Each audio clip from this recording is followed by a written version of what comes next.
I reviewed the Razer Blade and its smaller sibling, the Razer Blade Stealth, not so long ago, and frankly, I love them both, albeit in different ways. As someone who edits video in Premiere, the Blade is a compact powerhouse, and the Stealth is a super thin, ultra portable that's made out of premium materials with an attention to detail that only nerdy, gaming-obsessed engineers could have put together. If there was one comment that I had for Razer at the end of both of those videos, it was that I wish they just looked a little less gamer looking. I don't game on PC really, I don't really have the time.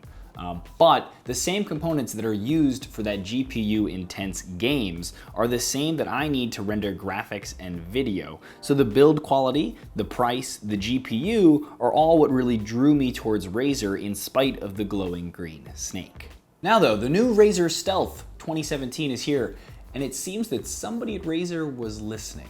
This is the new Razer Blade Stealth 2017 in, for the first time ever, gunmetal gray with a white keyboard instead of the rainbow one and a non-glowing logo on the lid. And, I have to admit, it looks good. The same CNC milled aluminum chassis is here, and they've now put a 13.3-inch QHD Plus touchscreen into the same frame as their 12.5-inch screen on the last model. Now this means that the screen has 50% less bezels, which is something that plenty of people complained about in the comments on my last video. We also have two upward-facing speakers that, even when the volume is all the way up, it still sounds crisp, which is great. Mongolia has slain the mighty beast. There are many more to come. We are coming! This 13.3-inch model also still does come in that same black color and the colorful keyboard and glowing logo if you want it. And there is also a less expensive 12.5-inch non-touchscreen model listed and a more expensive 12.5-inch 4K touchscreen version that only comes in the black variety. Now all of these models, just like last year's models, have the same exact dimensions, with the 13.3-inch being only about 0.1 pounds heavier according to the spec sheet, but you'd be hard-pressed to notice a difference if I didn't tell you. And that means that they are all super light and thin. This new Stealth also still has the same clicky keyboard I loved from the last model, but they've added a precision trackpad, a welcomed addition. Now I've touched on what that is in the past, but a quick reminder, when you have a precision trackpad, it basically is a standard that Microsoft built for Windows, and Windows then handles the input from the trackpad, as opposed to normally you would have your manufacturer make their own drivers, do their own stuff, and then transmit that to Windows. Bottom line though, it gets updates from Windows directly. It's way more precise. It allows you to use gestures in Windows that I personally can't live without. Just overall, it is better, period.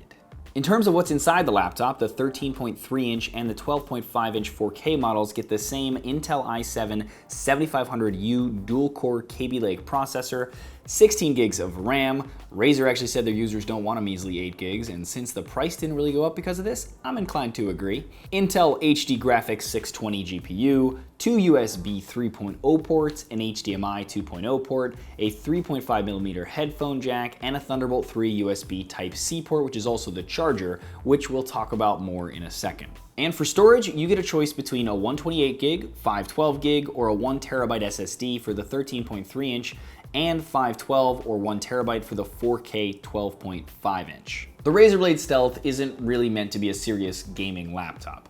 With the absence of a discrete GPU like say the Razer Blade has, it's just not gonna be able to do the same kinds of gaming things. It can do all of your everyday work tasks super fast and super well thanks to all that RAM and the processor, etc. But don't expect to really sit down and play Witcher 3 on it. That is, unless you don't mind sitting still.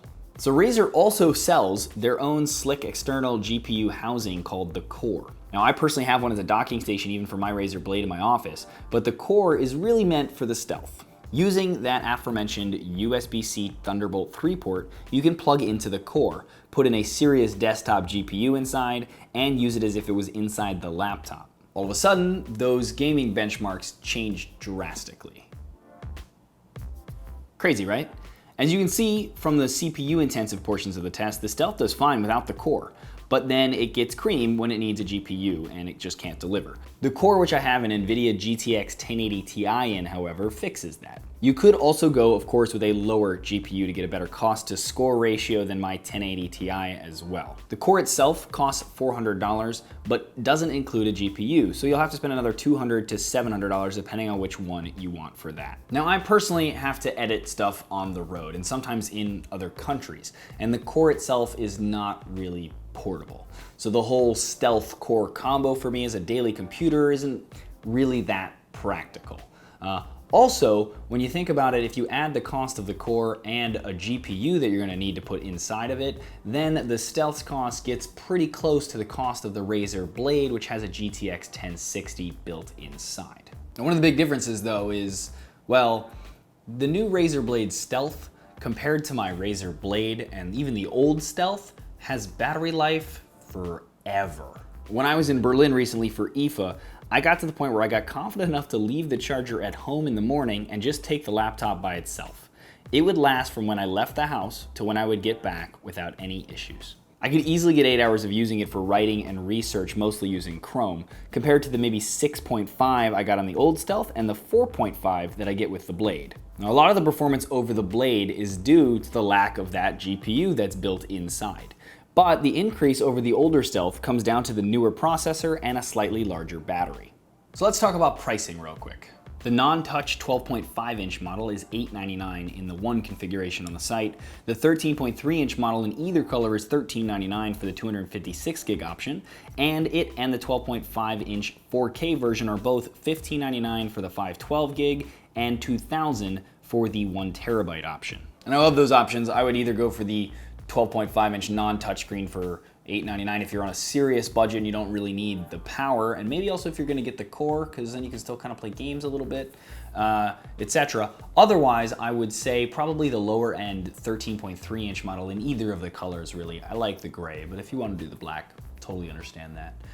But just because all of the internals all the way up the lineup are gonna be the same regardless, so you might as well just go for the lower end model, and then you can figure out storage needs and stuff like that if you need that as well. Also, the 4K screen versus the 13.3-inch one is gonna have much larger bezels, and frankly, I don't really need a 4K screen. That's just my opinion. So who is this laptop for? Well, it's a well-built, stylish-looking, powerful Ultrabook that has a great battery life and can handle everyday tasks like a champ. I think in that respect, it has good appeal to people that maybe like the aesthetic of the MacBook Air, but don't necessarily want to go to Mac or can't go to Mac for whatever reason. And then also some of the other Ultrabooks on the market, like say the Dell XPS 13, which yes, has those very tiny bezels, and that's actually awesome. But even in the same configuration, the Dell XPS 13 starts at $300 more. And then there's also what I think Razer kind of envisions for this laptop. It's the type of person that maybe is a gamer, but then has to go into a real office for like a real job, and wants to make sure that when they set this down on their conference table in the room, it doesn't scream gamer. Then maybe when they're done with work, they run home because they have the core and their crazy dual monitor setup, and they just frag some people, right? I think actually this model with the new gray color for the first time, because of that concept, I think deserves its name more than ever, Stealth. There guys, I hope you enjoyed that little review. If you did though, please thumbs up it or share it. It's greatly appreciated. And if you want more videos like this, please check out my channel. And if you like what you see there, please subscribe. Also, let me know what you guys think of the Blade Stealth, of Razer, of this laptop, of the review in the comments below. Would love to hear from you guys. Regardless though, as always, thanks for watching.